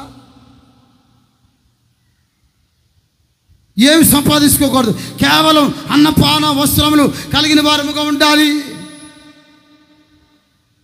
పరదేశులై ఉండాలి, యాత్రికులై ఉండాలి. ఈ భూమి ఏంటి నిశ్చలమైంది కనుక ఇది శిథిలమైపోతుంది. మనుషుల చేత కట్టబడింది కాదు, దేవుని చేత కట్టబడుతున్న ఒక శ్రేష్టమైన గుడారం మన కొరకు ఉంచబడింది. దాని కొరకు మనం సిద్ధపడటానికి ఈ భూమి మీద అన్ని విడిచిపెట్టాలి అని అంటే నువ్వు ఎన్ని క్వశ్చన్లు వేస్తావంటే అన్ని క్వశ్చన్లు వేస్తావు. మరి మీరెందుకు కట్టుకున్నారండి రూమ్లా? మీకెందుకండి కారు? నీకు ఇస్తాను కారు, ఒక 4 రోజుల పాటు తిరిగి చూద్దాం. 4 రోజులు నీకు ఇస్తాను కారు, నువ్వు తిరుగు.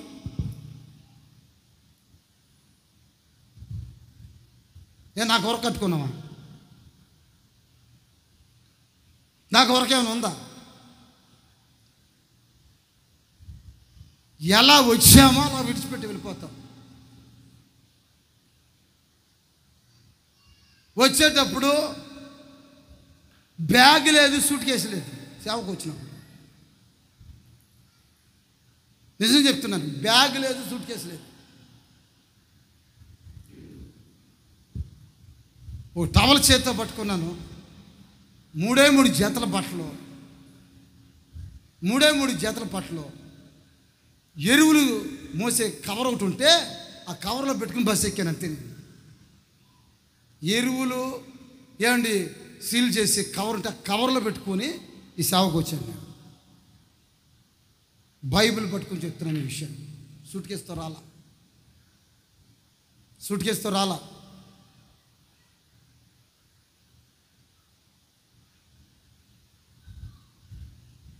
చేతులు పైకి సలహా చెప్పండి. 3 సంవత్సరాల తర్వాత నాతో చదువుకుంటున్నటువంటి స్టూడెంట్స్ నన్ను చూడటాకని వచ్చి నా పరిస్థితి చూసి ఓ సూట్ కేసు కొంది ఒక అమ్మాయి. సేవకని వచ్చేసావు కదా, సూట్ కేసు కూడా లేదని అంటున్నావు. ఒక చిన్న సూట్ కేసు, అది కూడా జిన్నా టవర్ సెంటర్లో కొంది నాకు. ఆ సూట్ కేసు నెత్తిమే పెట్టుకుని వెంకటగిరికి వెళ్తే ఒక అరటిపళ్ళు వ్యాపారం చేసుకునే వాడి దగ్గర ఇచ్చి అయ్యా నేను అద్దెళ్ళు ఎత్తుకుని వస్తానని చెప్పి సాయంత్రం 4 గంటలకు వస్తే ఆ సూట్ కేసులు పగలగొట్టాడు. ఎవడ పగలగొట్టాడు నాకేం తెలుసండి, నేను భోజనానికి వెళ్ళేసరికి సూట్ కేసు పగిలిపోయాను ఉందండి అని చెప్పాడు. మొక్కల కింద పగిలిపోయింది అది, అందులో ఏమీ లేవు. బానేళ్ళు ఏమండి బట్టలు ఈ తప్ప ఇంకేం లేవండి. చిన్న వాక్మెన్ క్యాసెట్లు, ఏసన్ గారు వర్షిప్ క్యాసెట్లు అని ఉన్నాయి. ఏంటి క్యాసెట్లు అని పెట్టుకున్నాడు, పిచ్చ క్యాసెట్లు అని. పాపం వాడు ఏమండి ఆ షెడ్లో ఉంటున్నటువంటి డెక్క తీసుకుని వచ్చి అందులో పెడితే అందులో ఏసు రక్తం పాట పడుతుంది. ఇదేదో రక్తం అంటున్నాడో ఎందుకని చెప్పి వాడు భయపడి ఆ క్యాసెట్ తీసి మళ్ళీ అందులో పెట్టాడు. అవన్నీ మళ్ళీ తీసుకుని ఆ పగిలిపోయిన సూట్ కేసు ప్రక్కన పడేసి ఏడ్చుకుంటూ బయలుదేరి వచ్చాను. ఇది నా పరిస్థితి. సేవలు ఈరోజు కూడా నేను సంపాదించింది నాదని అనుకోలేదు. ఇంతకంటే మంచి సమృద్ధి అయిన స్థలంలో ఉన్నాను, తిరుపతిలో ఉన్నప్పుడు. ఏమీ తక్కువ లేదు నాకు, మంచి స్థితిలో ఉన్నాను. ఏ రోజైనా నేను ఉన్న చోట ఇది నాది అని ఎప్పుడు అనుకోలేదు. ఈ భూమి మీద మేము పరదేశంలోనూ యాత్రికులమై ఉన్నాం. మాకు ఒక దేశం ఉంది, అది పునాదులు కలిగినటువంటి పట్టణం. పునాదులు కలిగినటువంటి పట్టణం. ఆ పునాదులు కలిగినటువంటి పట్టణం కొరకు వేచి చూస్తున్నాం. దాని కొరకు విశ్వాసంతో ప్రార్థిస్తున్నాం, విశ్వాసంతో ఎదురు చూస్తున్నాం. ఏదో ఒక రోజున నా దేవుడు ఆ దేశాన్ని మా స్వాధీనపరుస్తున్నాడు. మా దేశాన్ని స్వాధీనపరుస్తున్నాడు. ఆ దేశాన్ని స్వాధీనపరచుకోబోతున్నాం. అది కావాలి. దాని కొరకు ఎదురు చూస్తున్నాం. నీ దేశం ఏంటి అని ఒకవేళ నన్ను అడగొచ్చు. ప్రపంచ దేశాల్లో ఇంచుమించుగా 18 దేశాలు దేవుని మహాకృపను బట్టి తిరిగాను. ఈ దేశంలోనే ఉంటాను అని ఇప్పుడు అనుకోలేదు. ఒకవేళ ఉంటామనంటే ఆ దేశంలో మనల్ని చేపించేదని తెలిసినా ఏమండి అక్కడ బాత్రూమ్లు కడిగిస్తారు. వాళ్ళ దేశంలో ఎట్టి పనులు చేయాలి, పర్మిషన్ ఉండదు. మన దేశంలో ఎంతైనా చెల్లుతుంది, కానీ పరాయి దేశంలో కుదరదు. ఈ దేశానికే ఇన్ని కట్టుబాట్లు అయితే, పరాయి దేశంలో ఉండటానికి అంత రూల్స్ అయితే, మరి పరలోక రాజ్యాన్ని పోవటానికి ఎన్ని రూల్స్ ఉండాలి. భర్త ఒక దెబ్బ పెట్టన్న దెబ్బలు కొడితే పక్కింట్లో ఉంటున్నటువంటి నాగరాజు అని ఇంట్లో దూరవచ్చు. వింటున్నారా? లేకపోతే రేపకాకి ఇంట్లో దూరవచ్చు. కానీ పరలోక రాజ్యంలో దూరలేంగా.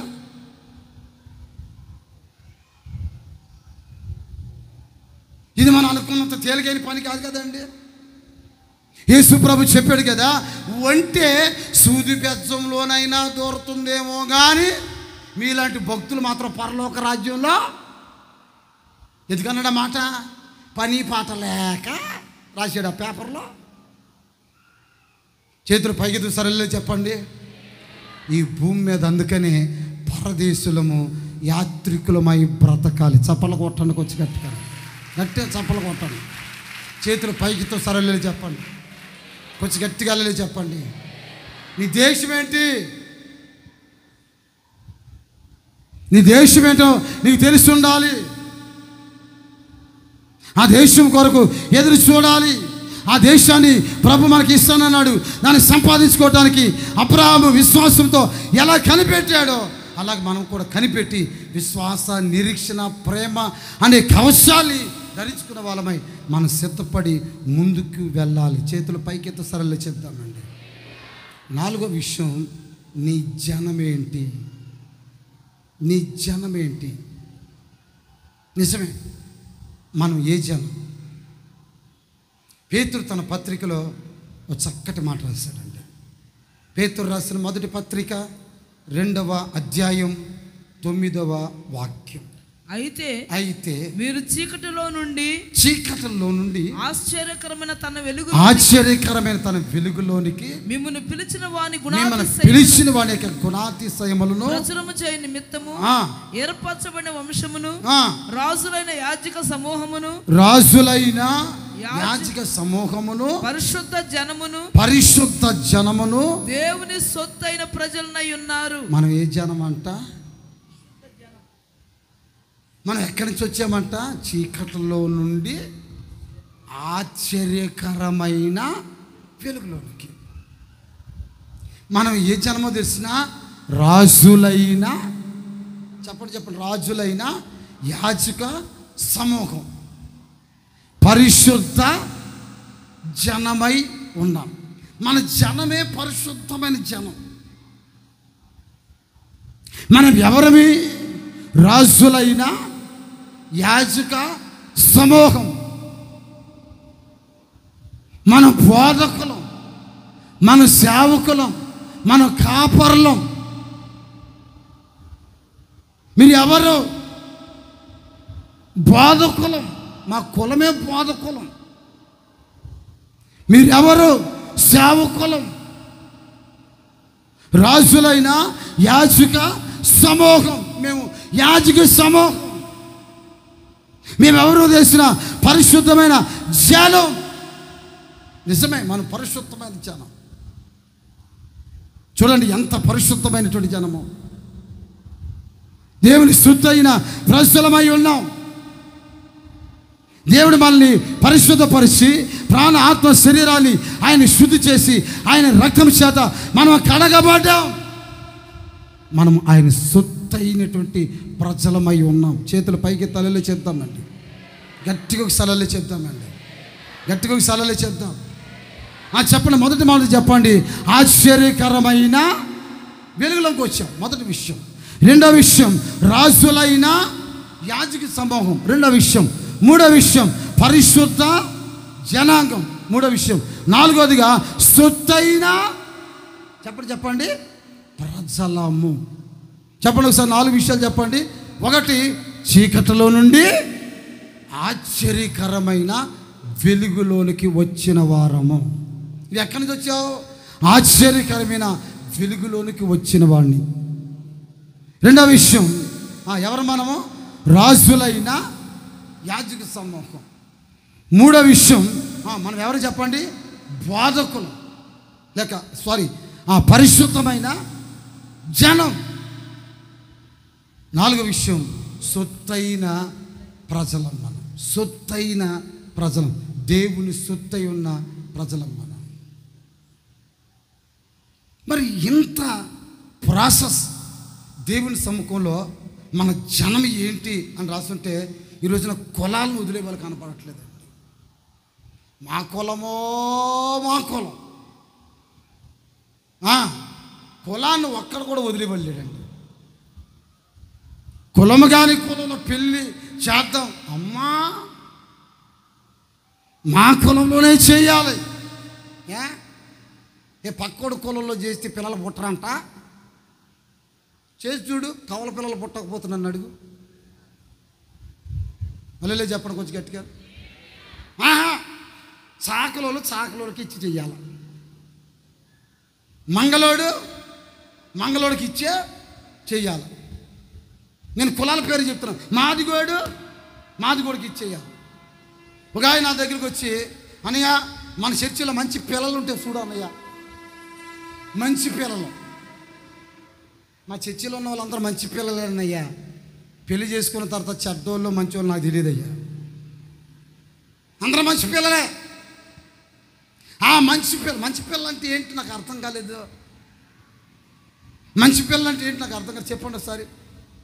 ఎర్రగా బుర్రగా ఉండాలి అంతేనా? ఎర్రగా బుర్ర కూడా చాలామంది ఉన్నారు మరి, అంతేనా? కలర్ చూద్దామా? అంతసేపు మాట్లాడి చివరికి అంటాడు, వెళ్ళేటప్పుడు బయటకు వచ్చి మళ్ళీ లోపలికి వచ్చాడు. ఏంటయ్యా నన్ను? అదే మనం మాదిగోలు మన సంగతి మీకు తెలిసే తెలియదని. ఇప్పుడు ఏం చేయమంటావు? మాదికి దాన్ని ఎతకాలి నీకోసం. చేతులు పైకి సలహా చెప్పండి. మాలు దాన్ని ఎతకాలి, సాగలు దాన్ని ఎతకాలి. మంగళవాళ్ళు ఎక్కడున్నారు ఎతకాలి.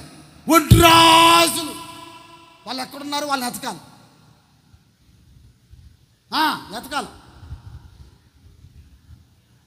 అన్నయ్య మేమంతా నాయకులు. ఒరే నాయన, నీవు చీకట్లలో నుండి ఆశ్చర్యకరమైన వెలుగులోనికి వచ్చావు. కొట్టు చప్పట్లో, గట్టిగా చప్పట్లు కొట్టు. చేతులు పైకిదో సలహా చెప్పండి. పరిశుద్ధమైన జనాంగానివి నువ్వు. పరిశుద్ధమైన జనాంగానివి. దేశ దేశాలు తిరిగి వాళ్ళ కులం అయితేనే దిగుతారు. ఈ మధ్యలో నా దగ్గరకు ఒకడు వచ్చాడు. అన్నయ్య ఒక అమ్మాయిని ప్రేమించాను అన్నయ్య అనుకుంటూ వచ్చాడు. మంచిదే కదరా ప్రేమిస్తే, మంచిదే కదా. మరి నువ్వు ప్రేమిస్తున్న సంగతి ఆ పిల్లకి తెలుసా అని అడిగాను. చెప్దామని వెళ్తాను అన్నయ్య ఎక్కడి దాకా. నాకు సిగ్గు అనిపించేస్తుంది. ఏం చేయమంటావు? వీడు ఇంత బారు లవ్ లెటర్ తీసుకుని రాసి, చుక్కల్లో చందమావి, సొట్టబొగ్గల దానివి, జానకనుల దానివి, బొంగమూతి దానివి, రింగు జుట్లు దానివి, గుంటకలు దానివి అని మొత్తం పారాగ్రాఫ్ అంతా రాసి, ఏమండి ఎక్కడ ఉంటుంది ఆ పిల్లని అడిగితే జిరాక్స్ సెంటర్లో ఉద్యోగం చేస్తుందన్నయ్యా అని అంటే, ఎల్లపా. ఆ పిల్ల పాప ఏం చేసింది? ఇదిగో అని చెప్పి ఆ లవ్ లెటర్ తీసుకుంది, బాగా చదివింది, జిరాక్స్ తీసి 2 కాగితాలు అడిగిచ్చి 2 రూపాయలు ఏమందని అడిగిందంట. నీకు జిరాక్స్ కాపీలు చేతిలో పెడతారు కొంతమంది. జిరాక్స్ చూసుకోవటం, దాని ముఖం చూసుకోవటం, జిరాక్స్ చూసుకోవటం, దాని ముఖం చూసుకోవటం, అయిపోయా. వెళ్ళలే చెప్పదాం, చేతులు పైకి సార్ వెళ్ళలే చేద్దాం సార్. ఆలోచించే, ఎక్కడి నుంచి వచ్చావు? దేవుని సొత్తైన ప్రజలు, దేవుని కడిగాడు, పరిశుద్ధపరిచాడు, కల్మషం లేకుండా పవిత్రపరిచాడు. నువ్వు మార్చబడింది దేవుని సొత్తు, నువ్వు నీ సొత్తు కాదు. నేను నా దేవుని సొత్తు. నేను దేవుని చేతిలో ఒక ఘనమైన ఒక స్థితిలో నేను కొనసాగించబడాలి. ఒకసారి మీరు ఆలోచన చేయండి. మన జనం, మన కులం, మన భాగ్యం, మనకున్న స్థిరత్వం, మనకున్న ఆశీర్వాదం, ఇదంతా ప్రభులో నేటికి మనకి స్థిరస్థాయిగా నిలిచి ఉండును కాక. గట్టిగా ఒకసారి ఆమెను చెప్దామండి. దయచేసి లేచి నిలబడదాం, ప్రార్థన చేసుకుందాం. నోళ్ళు తెరవని దయచేసి, నోళ్ళు తెరవని దయచేసి మనసారా ప్రార్థన చేసుకుందాం. నీ వ్యాపారం ఏంటి? నువ్వేం చేస్తున్నావు? నువ్వు ఉన్న స్థలంలో నిజంగా నీ వ్యాపారం ఉందా లేదా?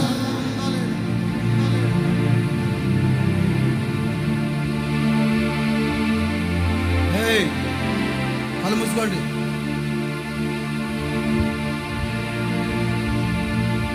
మనసారా చేతులు పైకెత్తి ప్రార్థన చేసుకోండి. మీరు ఎవరొకసారి ఆలోచన చేయండి. నేను చేస్తున్న వ్యాపారం ఏంటి? దుర్వ్యాపారమా? దుర్వ్యాపారం చేసే వాడికి దేవుని మందిరంతో సంబంధం ఏముందంటే ఈ వాక్యం చెప్తుంది. ఒకడికి తలాంతులు ఇచ్చాడు, వ్యాపారాన్ని వృద్ధి చేసుకున్నాడు, తనకిచ్చిన తలాంతులు వృద్ధి చేసుకున్నాడు, తనకిచ్చిన సమయాన్ని వృద్ధి చేసుకున్నాడు, తనకిచ్చిన టాలెంట్ని వృద్ధి చేసుకున్నాడు, తన చదువుని దేవుడు వృద్ధి చేసుకున్నాడు. నోళ్ళు తెరిచి ప్రార్థన చేసుకుందాం. మనసారా స్తోత్రం చెప్తూ ప్రార్థన చేసుకుందాం. యేసయ్యా ప్రార్థన చేద్దాం, ప్రార్థన చేసుకుందాం. మనసారా స్తోత్రం చెప్తూ ప్రార్థన చేద్దాం, ప్రార్థన చేద్దాం, ప్రార్థన చేద్దాం. నీ జనం ఏంటి? నీ దేశం ఏంటి? ప్రభు పిలుస్తున్నాడు ఈ సమయంలో. నువ్వు ఎక్కడి నుంచి వచ్చావు? నీ స్థితి ఏంటి? ఒకవేళ స్థితి మర్చిపోతున్నావేమో. నీవు ప్రభులో స్థిరపరచబడాలి. నీ స్థితి మర్చిపోవద్దు. గొర్రెల దొడ్డిలో నుండి తీయబడ్డావు. సింహాసనానికి వచ్చినంత మాత్రాన స్థితి మర్చిపోతావా? ప్రార్థన చేసుకుందామా, ప్రార్థన చేసుకుందామా.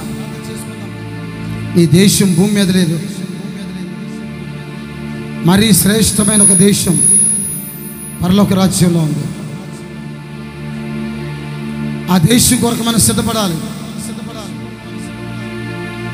మరీ శ్రేష్టమైన ఆ దేశం కొరకు మన ప్రజలు సిద్ధపడ్డారు. ఈ జనం ఏంటి? కులాలను విడిచిపెట్టలేవు. నిజంగా నీకు విశ్వాసం ఉంటే నీ జాతుల్లో నువ్వు చూడొద్దు. నేను నిజంగా విశ్వాసం అయితే నా జనం ఏంటన్న సంగతి గుర్తుపట్టాలి. నీ ఒక పరిశుద్ధమైన జనాంగానివి, నీ ఒక పరిశుద్ధమైన జనాంగానివి. నిన్ను దేవుడు పరిశుద్ధపరుస్తున్నాడు, చీకటిలోని పిలుస్తున్నాడు. ఆశ్చర్యకరమైన వెలుగులోనికి రావాలి. వస్తున్నాడు. దేవుడు పిలుస్తున్నాడు.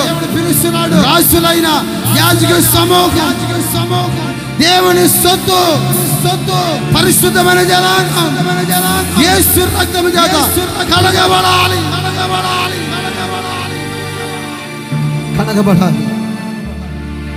చేతులెత్తి ప్రభు సముఖంలో ప్రార్థన చేద్దాం. ప్రార్థన చేసుకుంటాం.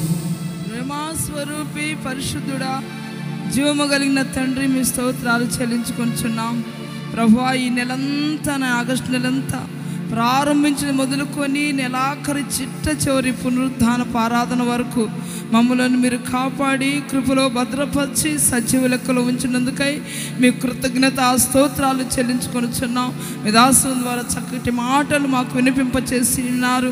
అయ్యా తండ్రి, ఓడ నాయకుడు యోనాను అడుగుచున్నాడు, ఓ ఈ నిద్రపోతా నీకేమి వచ్చినది, నీ దేశమేదో, నీ వ్యాపారం ఏమిటో, నీ జనమేదో, అయ్యా నువ్వు ఎక్కడి నుండి వచ్చితువో అని అడిగినట్లుగా ఈ దినం మాతో చక్కగా మీరు మాట్లాడి ప్రభువా మమ్మల్ని కూడా నాయన సూటిగా ప్రశ్న వేస్తూ ఉండగా తండ్రి, మా దేశం పరలోక పట్టణం అని మీకు గుర్తెరుగునట్లుగా ఆశ్చర్యకరమైన వెలుగులోనికి మీరు మమ్మల్ని నడిపించి ఉన్నారు. దేవుని సొత్తైన ప్రజలుగా తండ్రి, రాజులని యాజక సమూహముగాను తండ్రి, మీ రక్తం ద్వారా కడగబడిన ప్రజలుగా ఒక్కొక్కరు గుర్తించిన వారై దాసుల గృహమైన ఐగుప్తులో నుంచి వెలుపలికి రప్పించి అనేకమైన మేళ్ళు ఉపకారములతో తృప్తిపరిచినట్లుగా నా తండ్రి కృతజ్ఞత కలిగి జీవిత కాలం అంతా మీ కొరకై జీవించుటకు మీ కృప దయచేయమని ప్రార్థన చేస్తున్నాం. తప్పక ఈ వాక్కులు ఒక్కొక్కరు వినికిడిలో ఫలభరితంగా మార్చి ఆ దేశము కొరకు, ఆ రాజ్యము కొరకు, పరలోక పట్టణము కొరకు, శ్రేష్టమైన దేశము కొరకు మమ్మల్ని ఈ లోకములో సిద్ధపరిచి పరిశుద్ధపరచమని ప్రార్థిస్తున్నాం. మీ సేవకులు, మీ దాసుని ఇంకా మీరు బలపరిచి అభిషేకించి వాడుకోనండి. మీకే మహిమ ఘనత ప్రభావం చెల్లించుకొనొచ్చు. యేసుక్రీస్తు శక్తి గల నామములో ప్రార్థన చేసి వేడుకొనుచున్నాము తండ్రి.